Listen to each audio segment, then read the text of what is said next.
Okay, I think I can. Let's see. Yeah, I think I'm ready.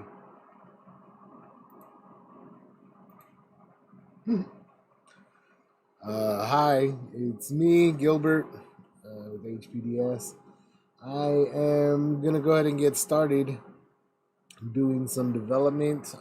This is a project for Trox Gallery for Algorand. I'm using Next.js. I'm using Algorand. I'm using Tailwind. Let me use Next.js. And yeah, so I'm picking it up. This is not my normal workflow. This is not my normal stuff that I work with, so everything's kind of brand new to me. So last night I kind of did a little bit for about an hour, and this is a project I'm not working an entire amount, not working a lot on.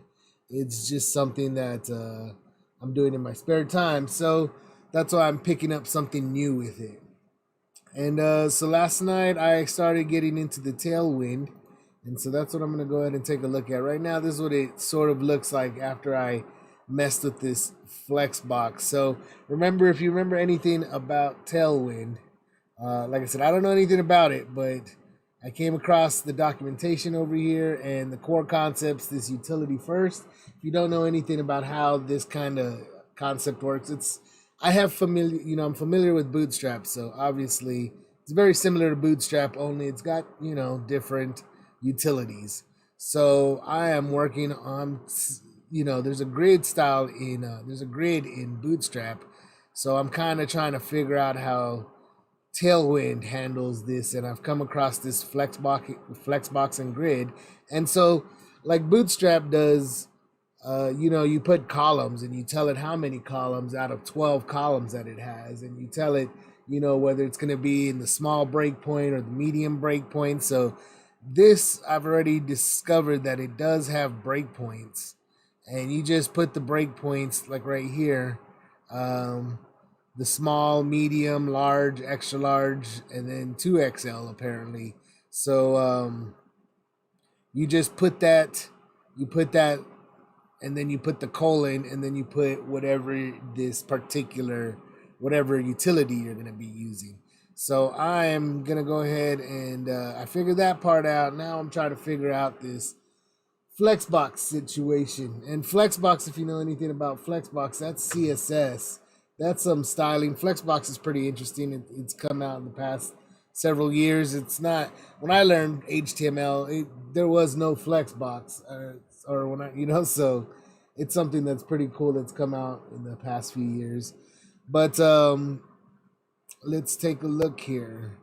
Flex row, and if you read it, use flex row to position flex items horizontally in the same direction as text. This is what I kind of found out, that you just kind of put it in the class name, you put flex, and then there's different directions. You've got a flex row, you've got a flex row reverse, a flex column, and yeah, so check it out. They even have properties that you can apparently put. Fixed direction. Oh no, that's the directions that it puts. That's the properties it puts in the CSS. So that's the CSS stuff. But this is what you put in the names for the class. And so, of course, just like HTML, that's how it works. You put in class names, and those class names have properties. And so this is what it's telling you, that it's actually adding properties for you just by putting class names. So that's what utility first kind of means, compared to actually just, you could go out and write these yourself, but they're giving you all of these a quicker way to do it than actually going into the CSS. So that's what it means by utility first. Let's see, but now I'm learning to see, because if you look at my code, let's take a look at what I got on my code. Let's see the code. Let's go to the code, and I'm gonna take myself off. I got this green screen, and it's really always, I gotta get a new one, or I gotta get better camera. I gotta get better lighting in here. But I'm gonna turn that off. So let's take a look at my code. So this is the gallery, and if you remember the gallery, let's go take a look at this gallery. That's this page over here. So this is the gallery that we're looking at. And here's the code for that page. And if you remember, this is Next.js. So every page, and that's right here, if you notice, is this page. You go to pages and you'll see gallery is a page right in here. And this is a React component, and it's also a route, and that's something from Next.js. So now that I'm actually just messing with this, it may not look like, I'm not sure if you're used to this. If you're not used to frameworks, you may not understand what's going on, but this is TypeScript, which, it's, JavaScript. You can think of it as JavaScript, but it's TypeScript. It's going to be, turned into JavaScript. And so we've got an object here. We've got, well, these are data types. So these are what you would think of like, hold on.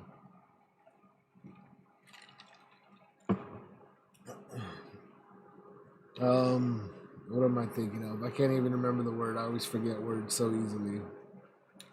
But anyway, those are types that are going to be used for the objects. So I'm not really going to go over there. I'm not going to really explain a lot of this too much, but they're just, here's the object right here, the class gallery. So this is the actual React component. And so you do some things, you get some props. I got some props in here, which is data. And so this actually calls the trucks account, Algorand account, which is right here. It fetches, you see, I got the account and I got this address right here, which is Truck, and he's an artist that's been selling assets, NFTs, I guess is what you would call them, these using Algorand. And so he's the one that I'm working with. And so if you feel so inclined, go ahead and give accordingly to that particular address. Not that you can copy and paste it, but it is a public address, so I'm not too concerned about giving that away. Anyway, here is the component, and that's all I'll let you know. I'll just remind you of that. Here's the render. So this is where we're actually returning the HTML right here. So now let's get back into it. These are the class names. So this is a div. And if you remember, I used BG Gray 200 and I put a container. And here's MX, which MX apparently stands for margin X. And I put it in auto. And then PX stands for padding. And I put it at 4. And so I think you can only use numbers 1 through 12 is what I had seen. So I'm not entirely sure what sizes it uses, but it uses a 1 through 12. Anything beyond 12, I don't think works. But let's take a look. So this is what happens when I have this code. And what I've done is what's made it look like this in particular is this flex over here. I've put flex. So I'm going to go ahead and just turn that into, I'm going to go ahead and get rid of the class name here. Class name, and then down here, it also throws in current page. So current page is down here where I create this current page and return this current page. And if you see over here, I've got this page and I've got it as link items because up here, where is it? The UL, it's a UL, so there's your unordered list, and I'm returning an array, which is this array of list items over here, and I've got them on flex auto. So we put flex, and then in the class, underneath it, the item underneath it, I put flex auto, and that's what it did. I take those out, and then suddenly, let's take a look at what the code does. All right. So is back to what it was the other night. And so this is what I'm starting with. And what I want to do, obviously, is I want to make a grid type system. I don't like the way this looks where you have to scroll down and, this doesn't look very good. So we're going to go ahead and make some sort of grid where we have ideally about, I don't know, 4 to 5 at the most.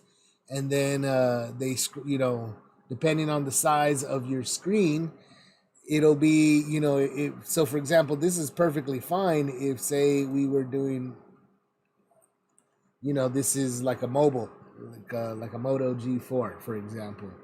And so this is fine when it's on a phone, but we need it to flex out so that when we're not on a phone, when we're on a computer screen, that it actually goes across in a grid and makes a better user experience.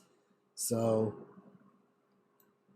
that's what we're going to work on, and that's why I'm working on this flex. So flex row, and if you read it, you got to really read through this stuff. And I still haven't really taken a look. I've spent maybe about half an hour outside of off camera looking at this, so since last night.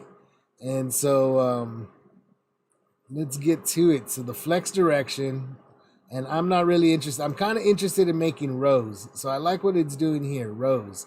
And then I'm not really too interested in columns, maybe, because then that'll put my data in a weird, that's not really a good user experience where your data goes down like this. Most people are used to rows with columns going down, so your data reads like this: 1, 2, 3, and then 4, 5, 6, 7, 8, 9, instead of 1, 2, 3 going down like this, and then 4, 5, 6 right next to it, and then 7, 8, 9, because that's a weird user experience. So that's not what we want to do. That's not what I want to do. So this is what I'm trying to figure out here. To apply a flex direction utility only at a specific breakpoint, add a screen prefix to the existing class. So it's saying that okay, so these are where we're going to probably end up using breakpoints, right? So at a small size, let's see what we can do. Because now I'm just talking to talk. But let's see, we're reading, customizing by default directions. You can control which variants are generated for the flex directions. So disabling, so you could disable this, and then we got a flex wrap.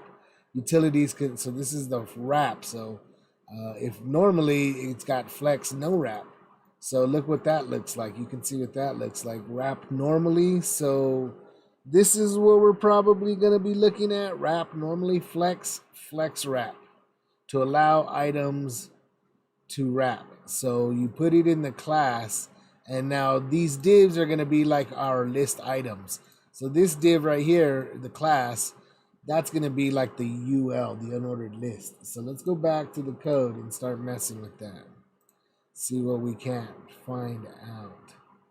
So that's why I had everything that I just deleted. That's what it did. So we're going to go to this UL, and we're going to put a class name, and it's going to be flex, and then flex wrap, right? So now let's see what that does to the screen. Look, right away that kind of does a pretty good. Let's see, there it is. That already does something pretty good for us. And in fact, I'm not even really gonna change it too much right now. That did it very simply. Look at that. Okay, cool. I had gone a little bit of an extra step. Now it does perfectly what, 1, 2, 3, 4, 5. So I guess this is where you can work on containers. We can make these into containers. So every list item can then become a container. And I'm not going to go that deep into it right now, because I really just want to I want to kind of show off a little bit more of what's going on. I'm not interested in showing the entire project, but I'm interested in showing how to learn some of this stuff. So that's what that does. That's right away. That was really easily. You just did flex, and I did flex wrap. And then we could even reverse them, flex wrap reverse. So that's kind of cool. Let me go back to this. All right, so check this out. So this, if we drop this and we go back to the code, we can even put reverse. And then what happens? Suddenly the pictures are reversed. There's that, and I'm gonna go ahead and drop the code. So that's what it looks like. You can see that on the screen, and behind the screen, I'm gonna go ahead and drop the reverse, and then you see how it goes back to the algo droid up at the top, and you'll see that I'm not sure what the names are. I can't read them from here, but you can see there's 1, 2, 3, 4 up at the top, and then I'm gonna throw on the reverse, and look, it updates, and wow, now it's in reverse, and so that's pretty cool. See, there's the coin. They're back here. It starts 1, 2, 3, 4, 1, 2, 3, and then if you notice at a bigger screen, it goes up even more. So if I had an even bigger screen, I'm not entirely sure what breakpoint this is at, but it's already doing something pretty good already for us. And now I see this. You notice how everything's kind of justified to the left. I guess I kind of would like to make some centering going on. No, let's see. Well, let's keep going. Let's see what we got in CS. So we got responsive, customizing, variants, disabling. So that's the flex. There's a flex direction. There's even more flex. There's a lot of flex going on here. The flexbox and grid, which is useful to know. This is pretty much the basis of this. Is in particular what I really liked about Bootstrap is that it made everything easy to turn into a grid. And if you notice, look at after this, it's simple enough to just begin stylizing these items. So you see how it is just a list item, and I don't have anything going on with this list item over here.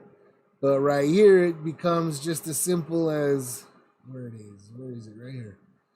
Stylizing this div right here. We can go, for example, to this H2, and this H2 isn't looking very good. Let's find something. Let's run from let's get out of the flex, and let's go take a look at what we might find for typography. Look, typography, font weight, line height, text align. We're looking for something that does with the headers. So let's see if we can find anything that says header right off the bat. I don't see anything. I'm going up further just to make sure I didn't miss anything. But yeah, let's just go back down. Font family, font size, font smoothing, font style. Let's go font style. No, that's just italic. Obviously, that would be list style type. You got list, so this is messing with the list. Text align.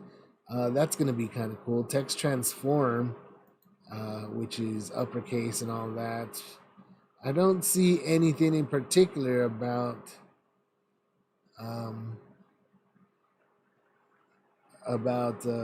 headers, headings. So I guess let's go with font weight, and let's go with, look at it, lets you do all the different fonts. Oh, and then you know what? I'll go ahead and do something that is also pretty simple to do, which is when I'm doing something like this, and everybody always talks about Googling. What I don't see anything in particular about about font headers. So let's go ahead and let's see, dude. Let's look at this heading. Headings are unstyled. Getting started. Removing heading. Reading with sizing. Heading. No. Heading. Headings are unstyled. What does this mean? Starting and ending lines. Ending. So it's not quite. Headings are unstyled. All heading elements are completely unstyled by default. So base styles, pre-flight, and have the same font size and font weight as normal text. The reason for this is twofold. So this is kind of interesting. So this is a little bit different from the Bootstrap that I'm normally used to. So this is Tailwind telling me that their headings are unstyled by default. And they have the same font, and that's exactly what we see right here. Lava ball, base, storm, goldfish. And that's a heading. Oh, you've not even seen this. Oh my goodness, I hate when I do that. Yeah, I'm reading these headings over here.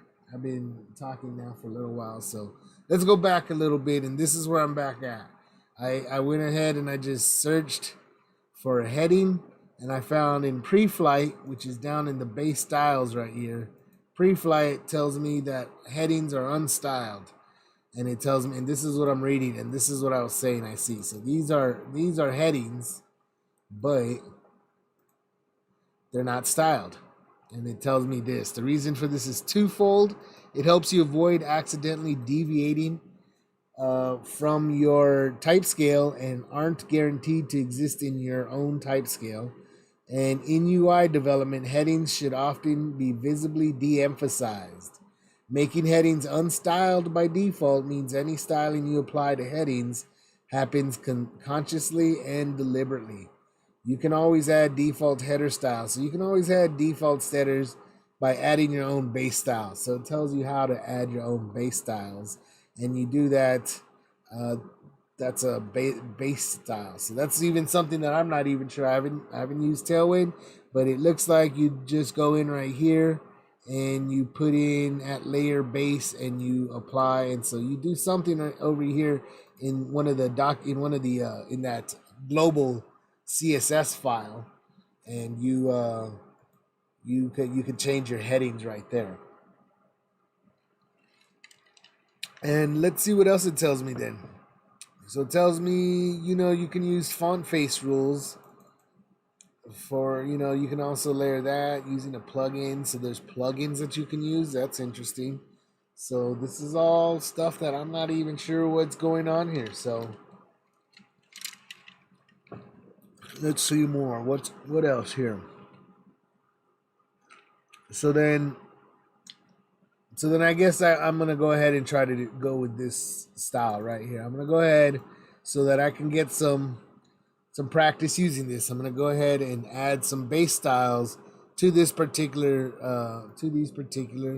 headings. So I know that even this is a heading. This is the H2. I don't know if I have an H1 on here anywhere. I'll have to take a look at the code. But let's go back to the code. So I need to go to which file? It was come on, to the left. And let me make sure I can scroll, turn all this. It was the styles page, global CSS, remember? So this was what was brought in, so let's see. Got a whole font family margin. We'll go ahead and kind of copy this original body maybe. No, we won't even do it. We'll just do the font family, I think is what I'll kind of do. No, never mind. Forget all that. So anyway, we're going to get started. And let's see. How do we do this again? I'm going to go back to here's the instructions. So on this pair, we're going to do a layer. So by using the at layer directive, so that's what it says right here, the at layer in this file, Tailwind will automatically move those styles to the same place as at Tailwind base to avoid unintended specificity issues. Using the at layer directive will also instruct Tailwind to consider those styles for purging when purging the base layer. So read our documentation on optimizing for production. So I'm not going to go that far right now.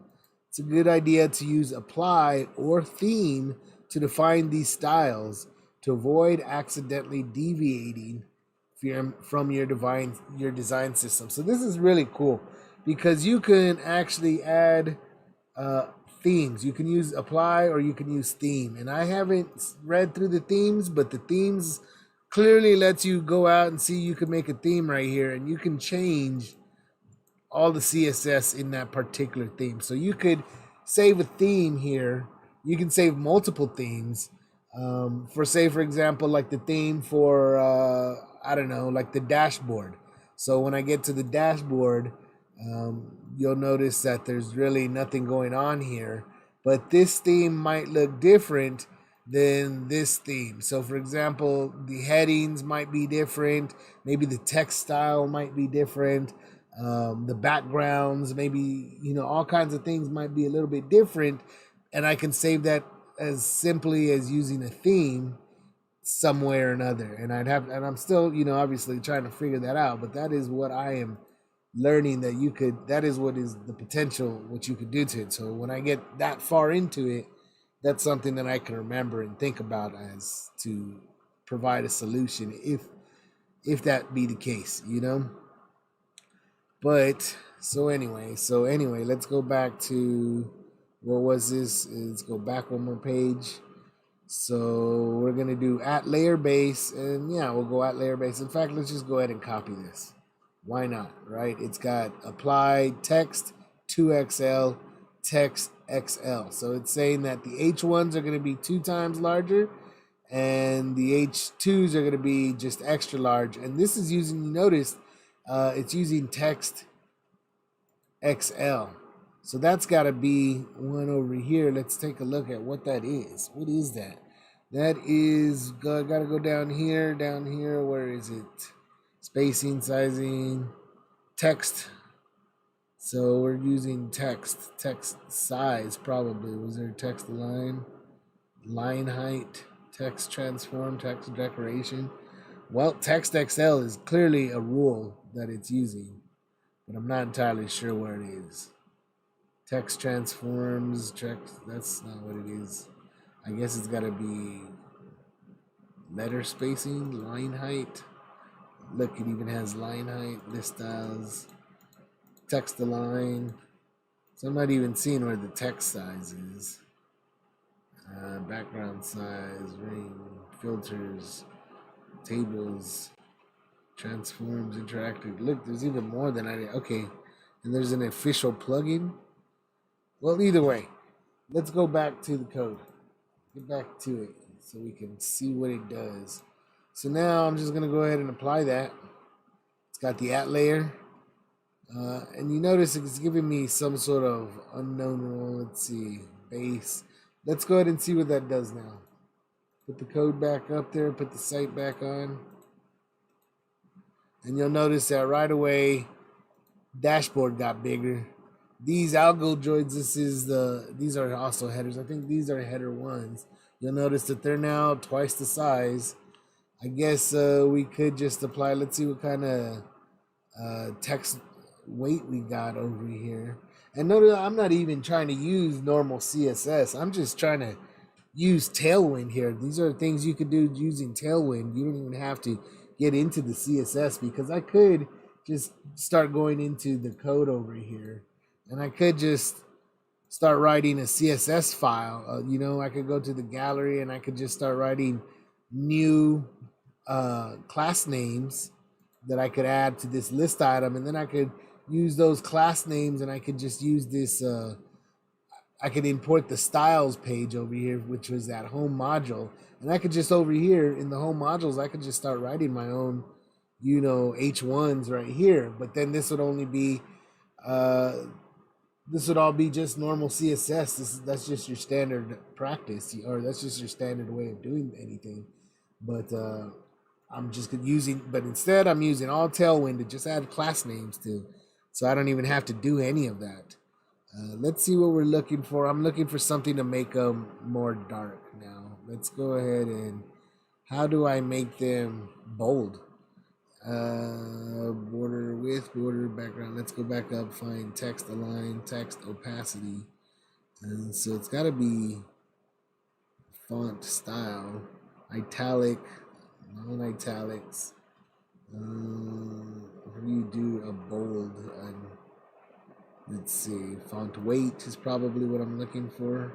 Let's go bold, font bold. So font weight, font bold. So you go font, and then you put the weight, font bold. So I just have to go over here and put this font bold, and then we're gonna go back to the code, and in this over here we're gonna go back to the global CSS, and so we're gonna do the same thing where we do apply, and then we're gonna throw in this font bold, and then I'm gonna go ahead and just copy this line.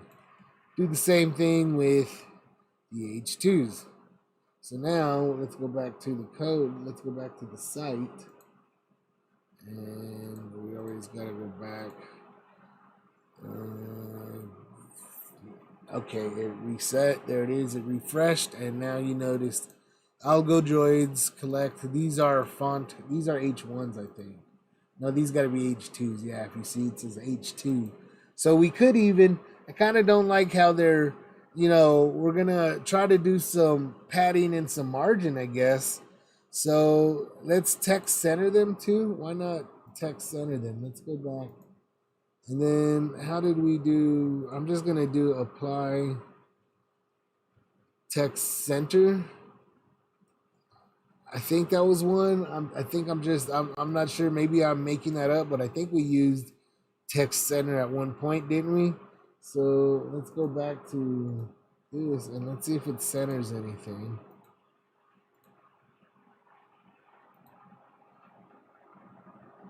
Now that it's centered, you notice that the text is centered right there.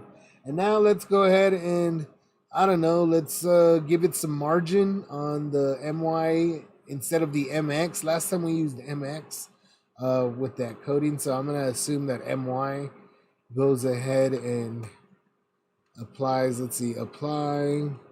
We'll go MY, which is margin Y. And then we're going to go, I don't know, MY. Let's do 3 and see what 3 does.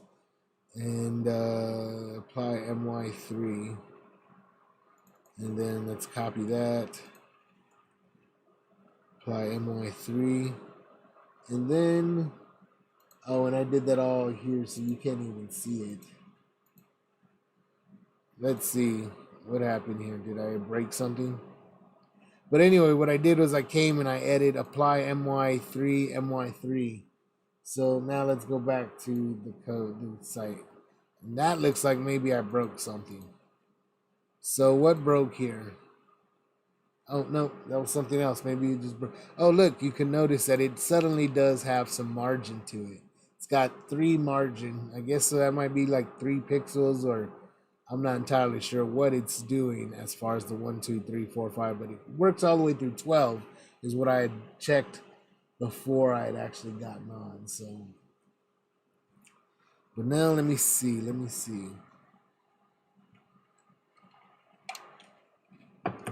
Let's go ahead and keep messing with that. Let's make it bigger too. I don't like how small it is.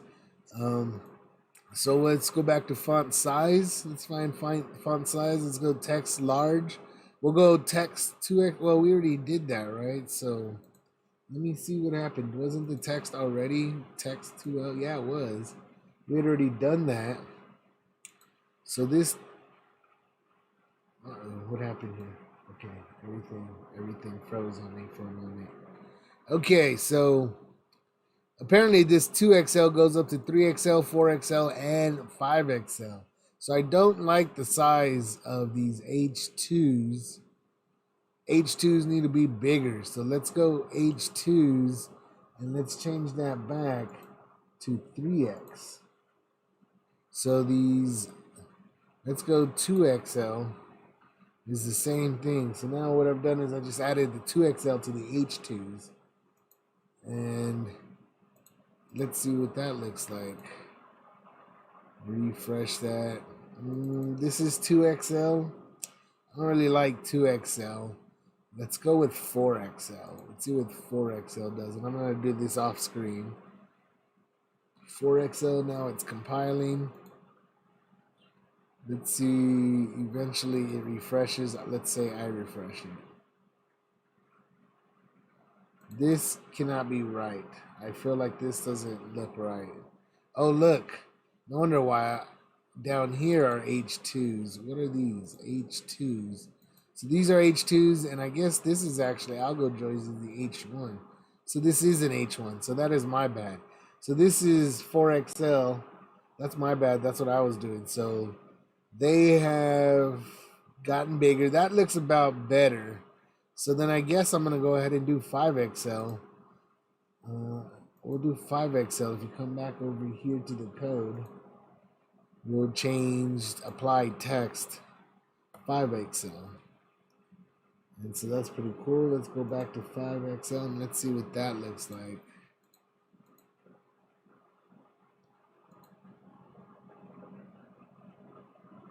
Wow, that looks much better. So now we've got Algorand. This is the way I got it set up. This is an H1. We've got this kind of going. We've got H2s, which is telling you, so this is, Algorand is the main header. That's actually going to be the name of the site, I believe. And then collect. And then these are H2s. So they're looking much better now. You're seeing that, you notice that they're actually centered. Let's go to the gallery though. Let's take a look at the gallery. So these over here are what, H2s? Yeah, so these are H2s. So that's kind of cool. I do like it. It's more, oh look, why does that happen? The glowing spiral. So that's kind of interesting. But so either way, that's going well. Could we change the colors maybe? I'm not liking the colors now. Font style, we had already come across that, right? Font family, font variant numeric. What is this? Utilities for controlling the variant of numbers. So they even have tools for controlling numbers. That's pretty cool. Oh, look at this. Ordinal. So that's pretty cool. Ordinal marks /0 to put a little /0. The aligning figures. So when zeros are, when it's important to recognize what a zero is right there. Wow, so these are even more utilities that are kind of interesting. A little bit more than what I need right now. I already forget what I'm looking. Placeholder color. Text color. Here it goes. Text color is what I'm looking for.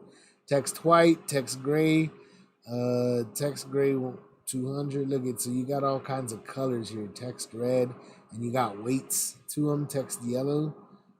I guess let's throw a blue on. Text blue 200. Let's do text blue 200 on these. See what that does. I'm not really going for anything in particular because I don't have like a design that I'm following, like a pattern to follow. So I'm just testing things out. So we do apply, and remember this is right here, this global CSS. This is a base. So I'm applying text color. Oh, text color. No, text blue 200. And that's what I'm doing with H1s. Let's go with the H2s and do the same thing. And let's get back to the code. And get back from the code to the site.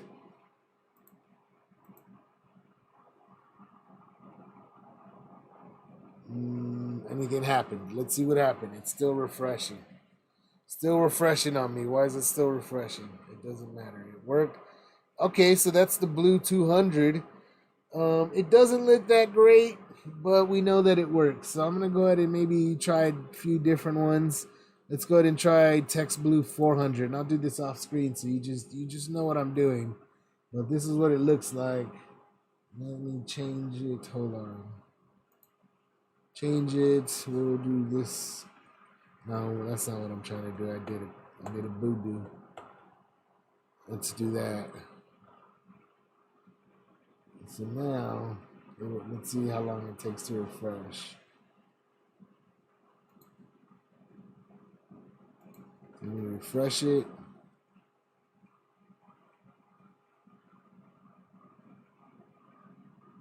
It's taking a long time to refresh.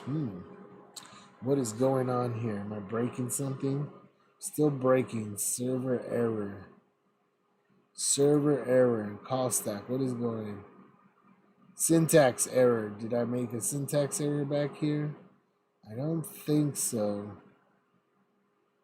But let's refresh it. Sometimes things happen while it's saving, which is what I think it is. Sometimes it's saving in the background.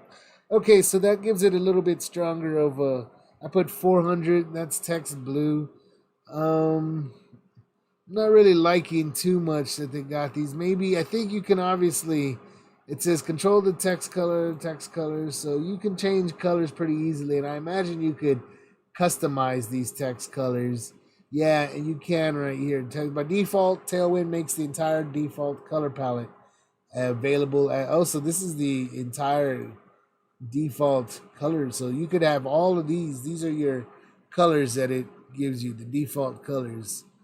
That's pretty cool. You could have pink, purple, indigo, blue, green, yellow, red, gray. So we could use one of these colors. I think I'm going to use something a little bit more like, I should have been using blue 900. So I think the 400 is a little bit too light. Now I know what I'm doing. Let's go with 900 over here. And I'm doing this off screen. Not doing too much here. And let's go back to this and refresh this.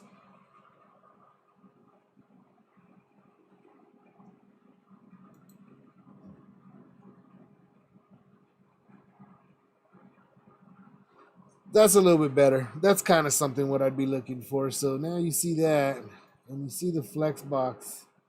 You know, it's kind of acting up. I'm not really too interested in fixing that per se, but it is kind of giving me attitude now because, and that's probably because the size of the. This is now due to the size of the fonts on some of these. You notice how these some of the words, some of the titles of these names are big enough, and they're a few words long, and it causes the you see how it causes the text to the text is the main thing right here. The pictures are kind of getting in the way here, so that's kind of interesting. But I'm not going to deal with that. I don't really care. Let's keep going with this Tailwind. We've got some color to that. We got, I guess, let's try, what are we going to do? Let's go back over here and let's kind of mess with this text now. So the main text is kind of been, these are paragraphs. These are little paragraphs. And what can we do this is the index page. So we can do a lot to this index page. We could do something like, put this into one of those containers and let's start centering everything because everything's left justified, and so that kind of looks dumb. We got this centered, so we'll go ahead and start centering everything, and maybe we'll put it in a background page just like how this has a background color. This is obviously the gallery, so it's a different page. Everything's going on a little bit different. Let's go over here and let's begin to do something with this page. Okay, so let's go back to the code. And where is this code? Here it is. All right, so we're going to go back to the index code. Remember, this is the index. Now we got the same thing going on here. We got an algojoids, we got a paragraph. So we could begin to, let's go right here. Here's the div. I've got styles container. This actually comes from, this is the way that, you see how I got styles here? This is how the React does it. I import styles from this style module, which is the home module. And this is where I had a container and an address input. And the address input, I don't even think matters. I took that off. So let me see, if you look, you see I had an address form. And I was messing with that earlier on. That's a form that I'm going to be using. Let's see, where is the address form? If you notice, this is the address form. It's actually a form that handles, it's going to handle getting your account address so that we can begin to connect this app to your algo address. And so that's what that's in the works for. Let me make sure right here.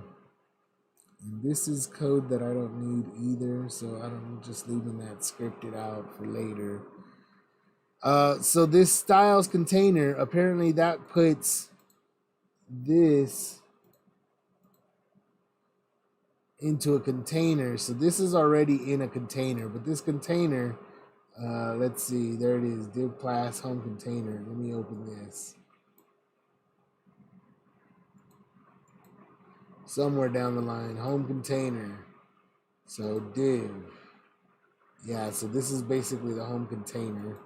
And I'm gonna go ahead and kind of get rid of that coding. So let's go back to the code and let's throw in, instead, we're gonna go ahead and get rid of this style.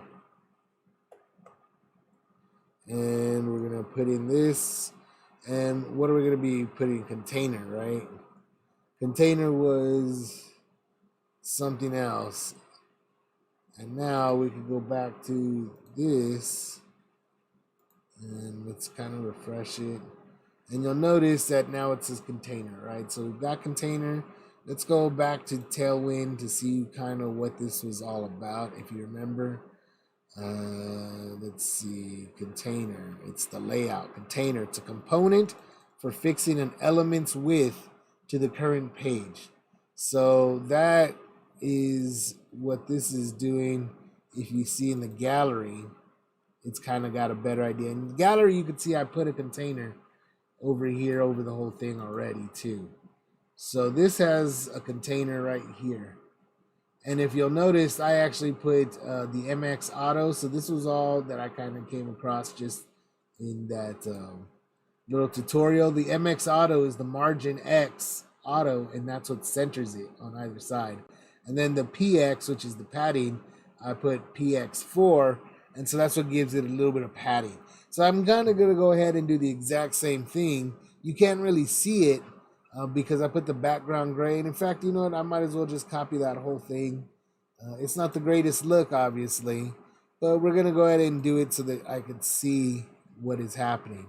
So let's go back to this gallery, and we can just copy and paste this so that we know how it works a little bit. Where was it?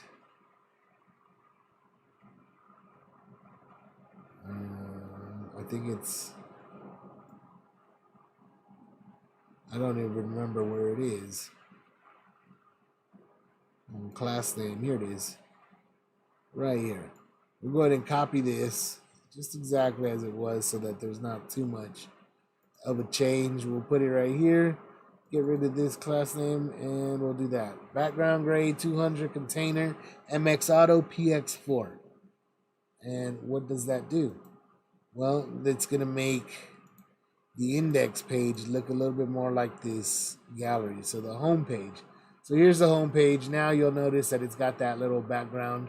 It's in a container. The container is automatically centered, but you'll notice that the size of the container changes based off of the different breakpoints.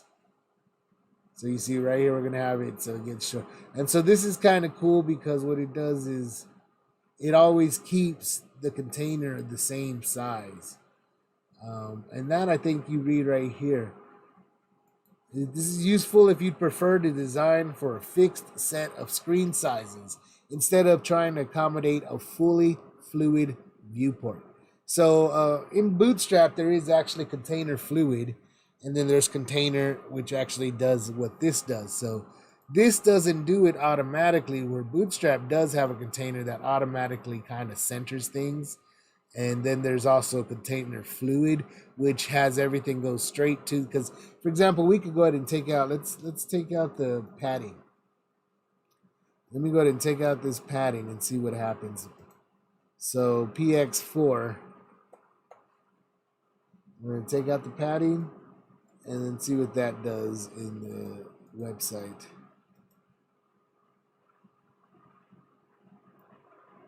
So now you notice, okay, so that's the padding. That's interesting. The padding is the padding. Obviously, that's the padding. But I guess maybe I was thinking margin. I put margin auto. So margin auto, no, so that's the margin auto. If I put margin zeros, let's put margin zeros. Margin, and let's go put margin. Well, let's put no margins. So I'm going to take off the margins. So if you notice, what I did also is I took out the margin. And so it already refreshed. So I'm trying to make something a little bit more fluid, but I'm not seeing that even happens because the container is making it into the different break sizes. So that's the different breakpoints. So I might not, if you wanted something more fluid, you might not want a container. So let's go ahead and take out the container as well. So now I took out the container. From that, you'll notice that now there's no container. It's just background G200. So let's see what that did again. So now you'll see that there's something a little bit more fluid. Everything's touching basically all the way. Everything's touching all the way to the screen, to the edge of the screen. It's going all the way, if you notice, all the way to the end, all the way to the end. So the container lets you make it into a specific size, and where if you take out the container, it's more fluid. Which, if you wanted to do this, this is a different way, because you could also you could still throw in the padding. So I bet you, look, let's go back over here, and we could throw in, we could actually throw in PX, and let's throw in the padding again. So there's the PX4, and what does that do? The padding will actually be the inner text and keep the inner things away from the walls. But you'll still notice that now the text only goes, the text in the images, you see how they leave some padding right there on either side. So PX4 probably isn't enough. Maybe we'll make it, let's go with 8. Behind the scenes, I'll do 8. And so, yeah, you'll notice that there's twice as much as there was. I think, like I said, it should only go to 12. I'm going to put 12 now to see what 12 looks like. And you'll see that 12, it has more. That's kind of more ideal what I would be looking for. If I was maybe making this, you see how this is kind of more fluid though? Actually, that's kind of cool. I like it. I'm going to leave it fluid for the time being, instead of having it in a container that changes sizes. I'm going to do this more, it's more fluid. I like this. You see how this goes? Now we can start actually, for example, we could start putting these, different backgrounds around these and start dividing this into something that looks a little bit nicer. So yeah, let's go with this. I like this. It got some padding. I could probably even give it some margin too if I wanted to. Let's go margin X. Let's go with 4. So now I've actually added some margin to it. So now it's not auto, but you see there's just margin 4 on either side, and it's still very fluid, but now there is a margin as well. So there is a little bit, that container is not set at specific sizes, but you'll see that there's still margin. So I could put like a background color behind that if I wanted to. So like, for example, let's go back to the code, and we have this in a div. I mean, I could potentially, I'll put it in a section. And for example, I just take out this section over here and throw it down at the bottom of the div. So I'll wrap this entire div in a section, and we'll go ahead and give it a class name of equals background, and we'll give it yellow.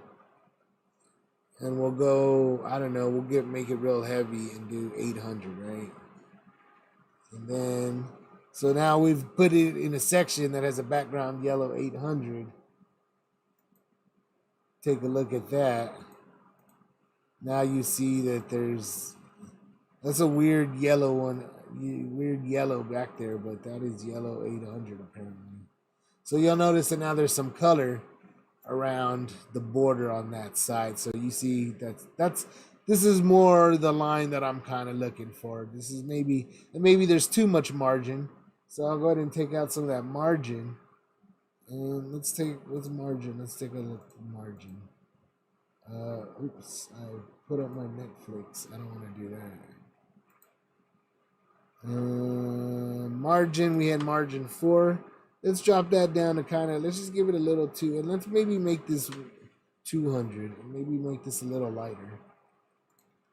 And so now it's got a nice little yellow border that you kind of see, because the whole background of that section is technically yellow, but we've got a little bit of margin on the side of that.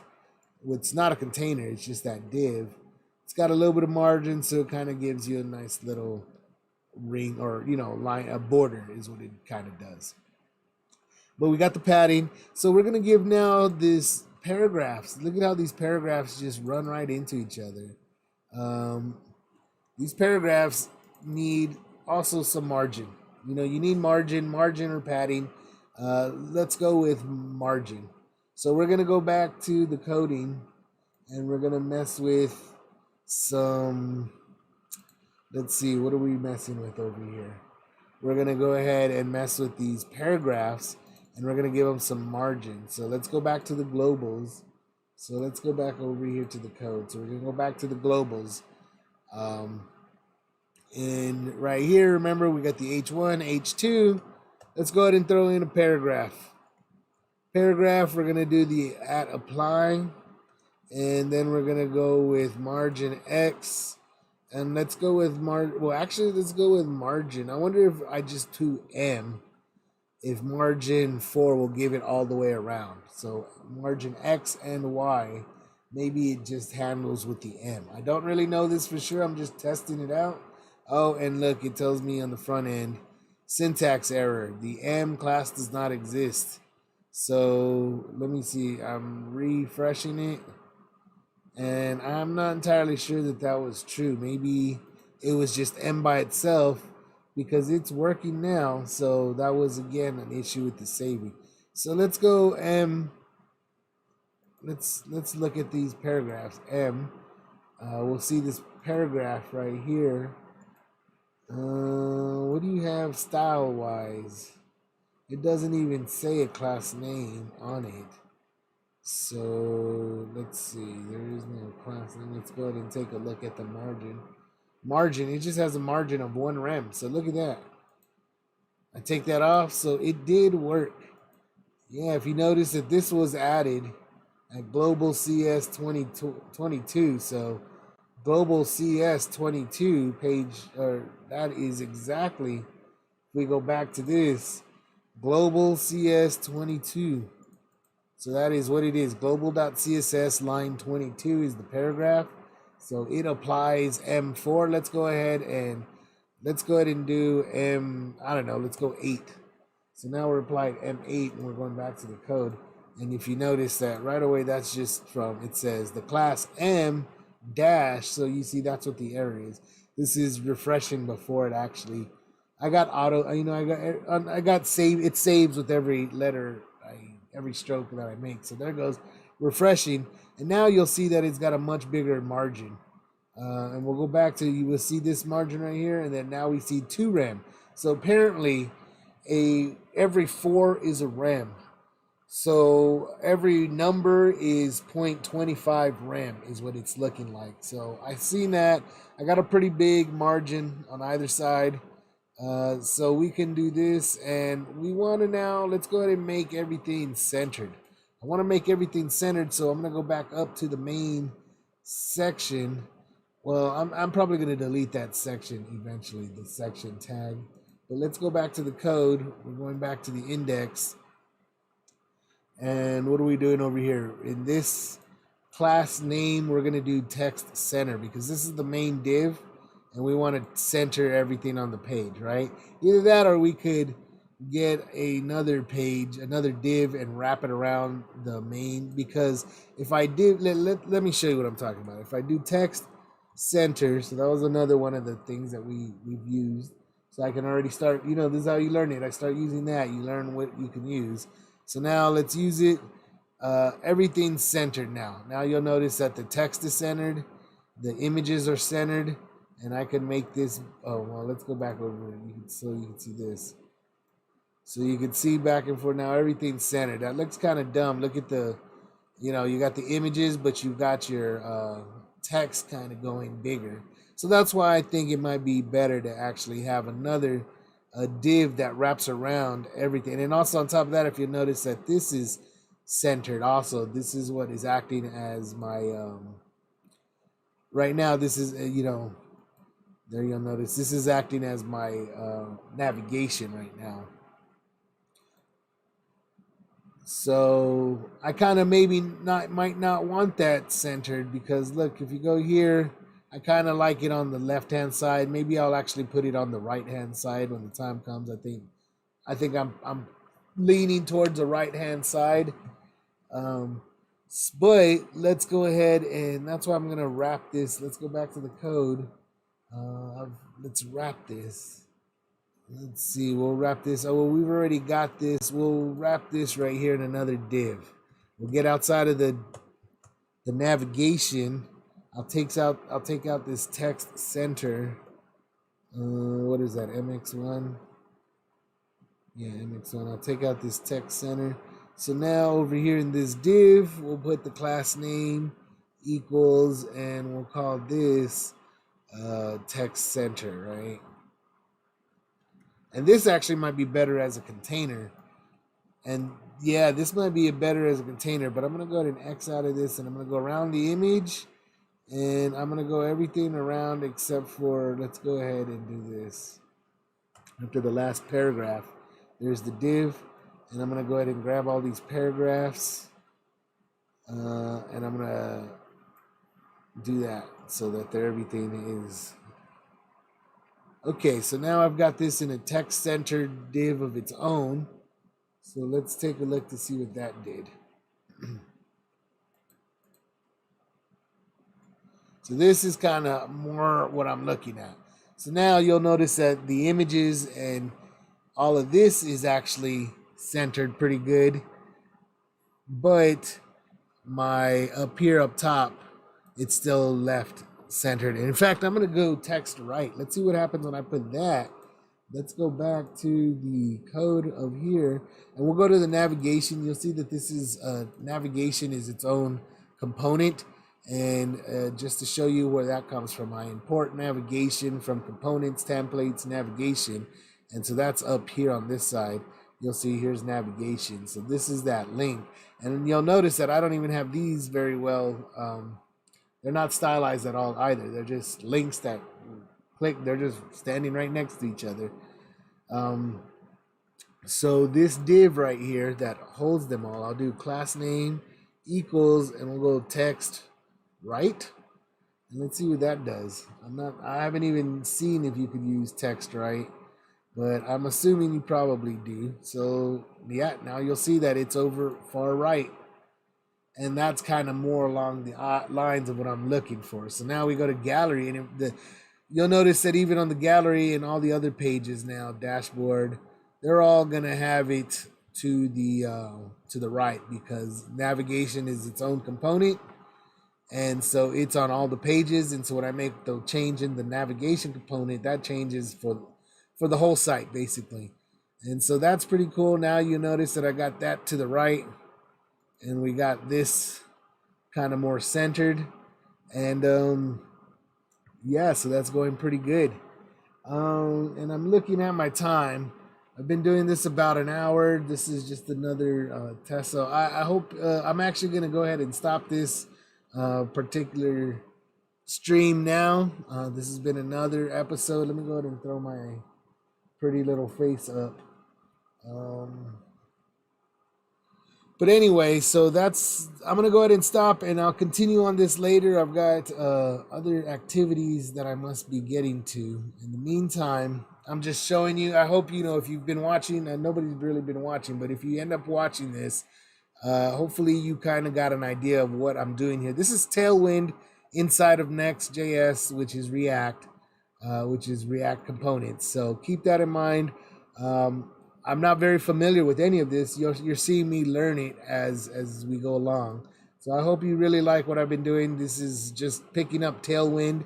This is my first time working with Tailwind. So I hope if you don't have any idea of how to use Tailwind, that you have a much better idea now. So even if you don't use Next, or you could still use Tailwind, and you could still use it in your HTML files. I'm using them in TypeScript files, but you could still use it in your ordinary HTML, because if you notice, that's really all I'm doing, is I'm just using class names, and you could throw this right in your normal HTML, and these class names will work in regular HTML files.